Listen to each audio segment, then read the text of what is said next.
হরে কৃষ্ণ। রাধে রাধে বন্ধুরা, কেমন আছো সবাই? আশা করছি তোমরা যে যেখানে আছো সুস্থ আছো এবং ভালো আছো। গোবিন্দর কৃপায় আমিও ভালো আছি। তো এখন বাজে প্রায় 5টা 10 মতন হয়েছে। আমরা রেডি হয়ে পড়েছি ভোর এখন। তো চারিদিকটা একদম অন্ধকার। তো আমরা এখন স্টেশনে যাচ্ছি। তো কলকাতায় যাব, কী কারণে যাচ্ছি সব কিছু তোমরা এই ভিডিওর মাধ্যমে দেখতে পাবে। আশা করছি ভিডিওটা তোমাদের ভালো লাগবে আর প্রথম থেকে তোমাদের লাস্ট পর্যন্ত দেখার অনুরোধ রইল। তো আমরা চলে এসেছি, ফাইনালি স্টেশনে চলে এসেছি। হাঁটতে হাঁটতে এসেছি, হ্যাঁ মানে খুব তাড়াতাড়ি বার হতে হয়েছে, মানে খুব দ্রুত হেঁটেছি কারণ ট্রেন টাইম একদম মুখোমুখি এসে গেছি।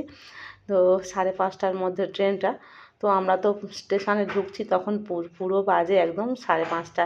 তো ভেবেছি হয়তো ট্রেনটা মিস করব, কারণ একদম 5:30 বেজে গেছে আর আমাদের টিকিট নেওয়া হয়নি, কাটা হয়নি। তো এদিকে নেওয়া হচ্ছে মোয়া, আমাদের জয়নগরের স্পেশাল মোয়া। তো একটু মোয়া নিয়ে নেওয়া হচ্ছে। তো আমরা যাচ্ছি আমাদের মঠে। তো আমাদের গুরুদেব আসবে ওখানে, তো সেখানে তো যার জন্য একটু মোয়া নিচ্ছি আমরা। তো এই সময় আমাদের এখানে মোয়াটাই খুব ভালো সিজন। তো তারপরে স্টেশনে আসলাম, দেখলাম যে না, ট্রেনটা এখনও ঢোকেনি। তো তার আগে একটা ট্রেন বার হয়ে গেছে। তো যাই হোক, গোপাল সোনাকে ভোরবেলা মঙ্গল আরতি সেরে তারপরে আমরা সবাই মিলে রেডি হয়েছি। উঠেছে কিন্তু 3টের সময়, তবুও তো স্নান টান করে নিজেরা রেডি হতে সব কিছু ভগবানকে সেবা টেবা দিয়ে তারপরে তো বার হতে হবে। তো দেখতে পাচ্ছ চারিদিকে কিন্তু কুয়াশায় অন্ধকার হয়ে রয়েছে আর একদম ভিড় হয়েছে। তো তারপরে আমরা ট্রেন থেকে নেমে বালিগঞ্জে নেমেছি। বালিগঞ্জ থেকে অটোতে আমরা যাচ্ছি এখন কালীঘাটে। তো কালীঘাটের একদম মানে যেখানে একদম মায়ের মন্দিরটা, কালীঘাটের যে মা কালী, তো সেখানেই আমরা নামবো। তো সত্যি বলতে আমরা কিন্তু কখনো জানি না যে আমাদের ওখানে মঠ রয়েছে। আমাদের গুরুদেবের মানে আমাদের পরম গুরুদেবের মন্দির ওখানে। তো সেখানেই আমাদের যেতে হবে। ওখান থেকে প্রভুরা ফোন করেছিল যে আমাদের গুরুদেব এই মঠে আসছে, এই মঠটার প্রতিষ্ঠা দিবস। আর এখানে গুরুদেব আসবে, যার যেটা প্রশ্ন আছে গুরুদেবকে করতে পারে, সে গুরুদেব তার উত্তর দেবে, যেটা সমস্যা হবে আর কি। তো দেখতে পাচ্ছ এটা কিন্তু কালীঘাটের মন্দিরের পেছনটা বলছে, তো একদম সামনে। আমরা প্রথমে ভেবেছি হয়তো আমাদের মঠ মন্দিরের লোকেশান পাঠিয়ে দিয়েছিল, কিন্তু বুঝতে পারছিলাম না যে কোথায়। তারপরে দেখলাম যে না, একদম পুরো কালীঘাটের মন্দিরে। তো গোপসোনার বাবা জানে, তো কিন্তু এখানটায় মন্দির, আমাদের মঠ মন্দির আছে জানে না। তো এই যে দেখতে পাচ্ছ এটা কিন্তু আমাদের মঠ মন্দির। তো এখানেই আমরা আসলাম। তো একদম রোডের সামনে নামিয়ে দিয়েছে অটো করে। তো এখানে যেহেতু এখন 3-4 দিন উৎসব হবে, তো খুব সুন্দর করে ফুল টুল দিয়ে সাজিয়েছে। আর এখানে চৈতন্য গৌরীয় মঠ বলে লেখা আছে। তো আমরা এসছি তখন প্রায় মনে হয় 7টা মতন বাজে। আর 7টা মানে এখন ঠান্ডার সময়, বুঝতে পারছো, খুব একটা দোকানপাট বাজার সব কিছু বন্ধ আর খুব বেশি লোকজনও নেই। তো মন্দিরে দেখলাম, ঢুকলাম, ঢুকে তারপরে এখন ভগবানের গৃহ বন্ধ আছে। এখন ভগবানকে শৃঙ্গার করাচ্ছে। প্রথমে তো ভগবানকে ভোগ টোগ লাগিয়ে তারপরে অর্চন টর্চন করে। আর এখানে দেখতে পাচ্ছ কত সুন্দর করে সাজিয়েছে, অনেক ভক্তরা পাঠ শুনছে। সকালবেলা ভাগবত পাঠ টাঠ হয়, তো সেখানে বসে সবাই কীর্তন টীর্তন করছে। তো ভীষণ ভালো লাগছে আর কত সুন্দর করে চারদিকটা অপূর্ব করে সাজিয়েছে, কি ভালো লাগছে। তো প্রত্যেক দিন সকালবেলা মনে হয় এখানে পাঠ হয়। আর এখন তো মহারাজরা আছে, গুরুদেব আছে। তো আর আমরা যে মোয়া নিয়ে এসেছিলাম ভগবানের সেবায় এখানে দেয়া হলো, ভগবানের সেবা দেবে। তো আর মাতাজিরা অনেক কিছু জিজ্ঞাসা করছে, অনেক মাতাজিরা আবার এখানে হরিনাম হবে, তারপরে অনেকে দীক্ষা নেবে, গুরুদেব যেহেতু আছে এই মঠে 2 দিন। তো প্রভুরা তো খুব করছে, আমরা যেই বলেছি যে আজকে থাকবো না, তো আমাদের ওপরে তো বলছে যাও তোমরা এখনই চলে যাও, তোমরা এসছো কিসের জন্য, থাকবে না 3 দিন অনুষ্ঠান হবে, কেন থাকবে না, মানে এত করছে জানো তো। আর সত্যি বলতে গেলে গেলে না সবাই এত আপন হয়ে যায় না, কি যে আনন্দ লাগে। সবাই কত মানে ভগবানের সেবায় যারা থাকে না, তাদের মনে কোনো অহংকার কোনো কিছুই থাকে না, সব কিছু ভগবানের চরণে তারা সমর্পণ করে দেয়। আর কি আনন্দই লাগে, কি যে মিষ্টি লাগে যে সত্যি আমরা আমাদের এত আপনজন আছে বাইরে, আমরা যখন এক জায়গায় হই কি ভালো লাগে। তো এখানে দেখো সবজি আমান্য করা হচ্ছে, আলুর রসা হবে। তো কারণ আমাদের যে একাদশী গেল, আমাদের পরের দিনে মহা দ্বাদশীর উপবাস, জয়ন্তী দ্বাদশীর মহাব্রতটা আমাদের গুরুদেব করতে বলেছে। গুরুদেব বলতে না আমাদের পঞ্জিকায় সেটা রয়েছে। তো আগের দিনে অনেকে একাদশী, অনেকেই বলতে বেশিরভাগ একাদশী সব করেছে, কিন্তু আমাদের একাদশীটা করতে বারণ করে মহা দ্বাদশীর ব্রতটা করতে বলেছে, ওটাকে উত্তম বলে বলা হয়েছে। তো যাই হোক, গোস্বামী মিত্রে বলা হয়েছে, গোস্বামী মতে। তো এখানে মহারাজ আসবে, ব্যাস আসনে বসবে, আর ছোট ছোট প্রভুরা ওখানে খোলটোলগুলো সেট করছে, তারপরে এদিকে মাইক টাইকগুলো সেট করা হচ্ছে। তো প্রভুরা আনন্দ করছে, ভালোও লাগছে। সত্যি বলতে কত ছোট ছোট মানে দেখলে মানে কত আনন্দ লাগে, যে কত ছোট বয়স থেকে তারা এই ভক্তি জীবনে এসছে। সত্যি ভগবানের কি অসীম কৃপা।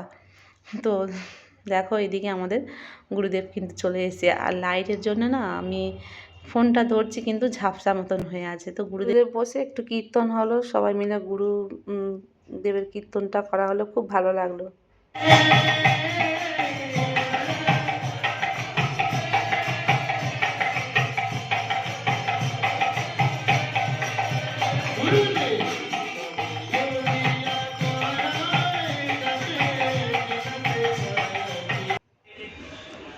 मठ के आचार्य थे पूज्यपाद तीर्थंकरी स्वामी से भक्ति भूषण भागवत महाराज जी, वो कहते करोड़ों जब में सुंदर भगवान की विमुख हो,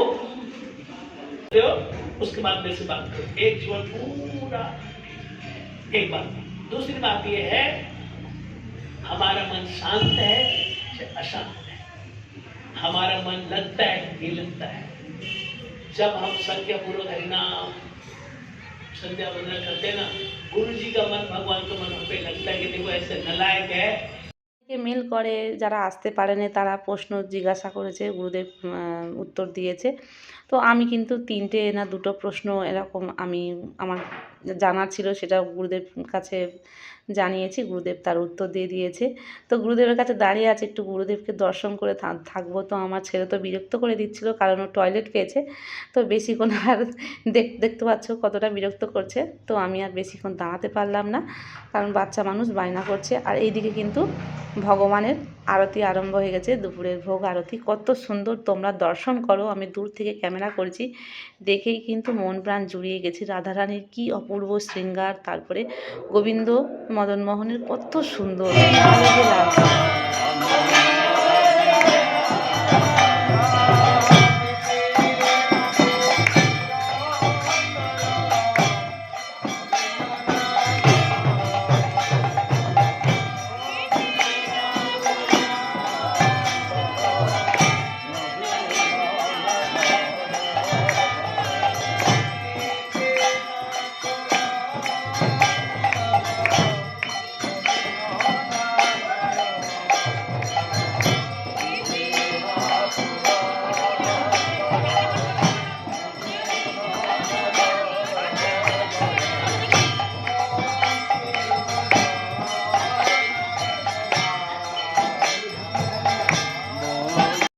সবাই ভক্তরা কত আনন্দ করে কীর্তন করছে।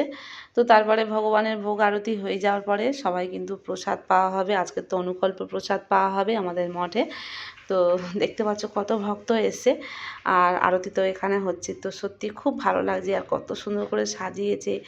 রাধারানীকে দেখে তো আমার কি বলবো, যে কি ভালো লাগছে না, একভাবে যেন শুধু তাকিয়েই রয়েছি। কি অপূর্ব সুন্দর শৃঙ্গার, আর কত সুন্দর মনে হচ্ছে যেন কি খুশি হয়েছে ভক্তদের দেখে। সবাই এসছে ভগবানের কাছে, আর স্বয়ং গোবিন্দ যেন হাসছে ওখানে, এত আনন্দ। তো সত্যি কি যে ভালো লাগছে। আর এখানে তো সবাই নৃত্য করছে, আর নিচে কিন্তু অনেক ভক্তরা রয়েছে। আমরা একটু উঁচুর দিকে রয়েছি, তবে একটু ভালো করে তুলতে পেরেছি, কারণ নিচে গেলে কি হলো, তো নিচে গেলে না খুব একটা ভালো করে ভিডিওটা হয়তো করতে পারতাম না, কারণ নিচে প্রচণ্ড ভিড় হয়েছে। তো ভোগ আরতি হয়ে যাওয়ার পরে এখানে কিন্তু সবাই প্রসাদ পেতে বসেছে। তো আজকের তো অনুকল্প প্রসাদ, তো দেখতে পাচ্ছ এখানে আলুর যে রসা হয়, তো সেটা করেছে, আর বাদাম সেদ্ধ। তো একাদশীতে আমরা সত্যি বাদাম সেদ্ধ খুব ভালো লাগে, আর প্রচুর পরিমাণে ফল দিয়েছে, আর পানি ফলের পায়েস করেছিল না, খুব ভালো লেগেছিলো। তারপরে আমরা কালীঘাটের ওখান থেকে বাসে করে উঠলাম, আর কোন জায়গাটা যেন যাচ্ছি তোমাদেরকে এক্ষুনি আমি বলতে গিয়ে ভুলেই গেলাম। তো যাই হোক, কলকাতার অত শত জায়গা সত্যি আমরা জানি না, কোন জায়গাটায় তোমরা জানো কি বলো তো, বিরিয়ানির হাট কোন জায়গাটায়। তো সেইখানে আমরা গিয়েছি। মাতাজি ফোন করে বলল এই জায়গাটা নামো। তো মেন টপিকটা আমি ভুলে গেলাম, তো যাই হোক। তো এখানে মাতাজিদের বাড়ি এসেছি, যে মাতাজিরা আমাদের ওখানে গিয়েছিল তোমরা দেখেছো। তো আর এক মাতাজি গিয়েছিল, তাদের কিন্তু তোমাদের দেখাতে পারিনি, যে মেন যেখান থেকে গীতা নিয়ে গেছিলো ওখানে ওই যে সোমা মাতাজি আর সরমা মাতাজি, আমরা কিন্তু একসঙ্গে আসার কথা ছিল। তো ওরা বেড়াতে এসছে, এসে এই মাতাজির বাড়িতে প্রসাদ পেয়েছে। আমরা তো তিনজনে একসঙ্গে আসার কথা, যেহেতু আমরা গুরুদেবের ওখানে গিয়েছি, তো সেই জন্য ওদের বলেছি যে আমি আমাদের গুরুদেবের ওখান থেকে মঠেতে ঘুরে তারপরে আমি যাব। তো ওরা ওই মাতাজিদের বাড়িতে গিয়েছে, তো আমি যাইনি বলে খুব মনটা খারাপ করছে, আর বলছে আজকে থাকতেই হবে। তো প্রচুর পরিমাণে প্রসাদ করেছে, কিন্তু কি হবে, আমি তো আজকে তো যেহেতু আমাদের আজকে মহাদ্বাদশীর ব্রতর উপবাস, তো সেইগুলো এগুলো তো খাওয়া যাবে না। তো মাতাজিরা সত্যি, আরেক মাতাজিদের এখানে এসেছি, এই মাতাজিরা এখানে কিন্তু গীতা ভাগবত মানে গীতার ক্লাস করায়। তো সত্যি খুব আনন্দ হয়, প্রচুর ভক্তরা আসে। তো আমরা তো গিয়েছি, দেখে তো অবাক সত্যি। ওই যে মাতাজি তোমরা দেখতে পাচ্ছ লবণ দিচ্ছে, ওই মাতাজি আর এই প্রভু। তো এনারাই কিন্তু সবাইকে গীতা প্রচার করার জন্য এনাদের কাছে গীতা আনা আছে, তো সবাইকে প্রচার করতে বলে। আর উনি নিজেই গীতার ক্লাস নেয়, এখানে হয়। এটা ওনাদের 4 তলা বিল্ডিংয়ের ওপরে, 5 তলায় প্রায় ধরতে গেলে, তো ওখানে ক্লাসটা হয়। এই দিকে দেখো রাধা গোবিন্দর শৃঙ্গারটা তোমরা দেখো, কি অপূর্ব দুর্লভ দৃশ্য। তো তোমরা হয়তো বললে বিশ্বাস করবে না, আমরা যখন এসেছিলাম, এসে রাধারানীকে দর্শন করেছিলাম, তখন যেন আমি একরকম রূপ দেখেছি রাধারানীকে। তারপরে যখন মাতাজি যখন মালা পরিয়েছে, আবার যখন দর্শন করতে বললো, তখন কি দেখলাম যে রাধারানী আর এক রূপ নিয়ে নিল। আমার চোখে পড়লো, আমার না চোখে থেকে জল এসে গেল। আমি কেন জানি না এইরকম রূপটা দেখলাম। তো আমরা তো এখানে একটু ভাগবতের ক্লাসে অংশগ্রহণ করবো বলে বসে আছি, কিন্তু ভাগবত ক্লাস হয়, গীতার ক্লাস হয় 5:30 থেকে। সবাইকে আসতে বলে, এখানে সব বিছানো রয়েছে, এখানে সব ভক্তরা আসবে। তো প্রভুজি এখন একটু আরতি করে নিচ্ছে, তারপরে আরতি করে বসবে। তো আমরা তো যাওয়ার জন্য, বাড়িতে আসার জন্য ছটপট করছি। মাতাজিরা ও সোমা মাতাজি, সরমা মাতাজি অনেকক্ষণ এসছে, কিন্তু কিছুতেই আমাদের উঠতে দিচ্ছে না, বলছে আজকে থাকতে। আর আমার ফোনের না ব্যাটারি একদম শেষ হয়ে গেছে। আমার ছেলে ভিডিও করছে, আমি বকছি, কারণ ফোন তো সুইচ অফ হয়ে যাবে, একটু ফোন করার মতো চার্জারটা সঙ্গে নিয়ে যায়নি। তো মাতাজিরা এত ভালো যে কি বলবো। আর আমি ওই মাতাজির বাড়ি যেতে পারিনি বলে মাতাজি শুধু আমাকে বলছে, মানে থেকে যেতে বলছে কালকে সকালে। তো কিন্তু কি করবো, মেয়েটা বাড়িতে রয়েছে। তো সত্যি বলতে খুব আনন্দ হয়েছে। আর এই প্রভুজিকে দেখলে অবাক হয়ে যাবে, এই প্রভুজি কিন্তু মিলিটারির চাকরি করতো। সত্যি এত সুন্দর ভক্ত হয়েছে, মানে কি বলবো, ভগবানের কী কৃপা, দেখলেই বোঝা যাবে না মাতাজি আর প্রভুকে। তো শুনে অবাক, মাতাজির ক্যান্সার হয়েছিল, মাতাজিকে অপারেশন করা আছে, বলছিল যে 12 ঘন্টা ধরে অপারেশন হয়েছে। তো সেই মাতাজি গুরু গোবিন্দর কৃপায় এখন এত সুন্দর স্ট্রং রয়েছে। মাতাজি যে কী হারে কাজ করে, মানে বললে বোঝানো যাবে না। কতবার নিচে ওপর করছে, আর আমাদের জন্য যে কী আকুর পাকুর করছে। আমরা তো যেহেতু প্রসাদ পাবো না, ওই যে অনুকল্প প্রসাদ পাবো, তো উনি কী যে সেবা দেবে সেটাই ভেবে পাচ্ছে না। ফল দেবে, খিচুড়ি করবে, তো মানে কী করবো। আমরা বললাম যে না, কিছু করতে হবে না আমাদের জন্য, আমরা প্রসাদ পেয়ে এসেছি। তবুও মাতাজি শোনে, নিচে গিয়ে আমাদের জন্য প্রসাদ করা আরম্ভ করে দিয়েছে। তো প্রসাদ দিয়েছে। তো তারপরে কিন্তু ক্লাসে আমরাও ছিলাম, তো আমাদের ফিরতে বাড়িতে প্রায় 11টা মতন বেজে গেছে। তো তোমাদের কেমন লাগলো সম্পূর্ণ ভিডিওটি দেখার জন্য তোমাদের অসংখ্য ধন্যবাদ। তো দেখা হচ্ছে পরবর্তী একটা ভিডিও নিয়ে। রাধে রাধে, হরি বল।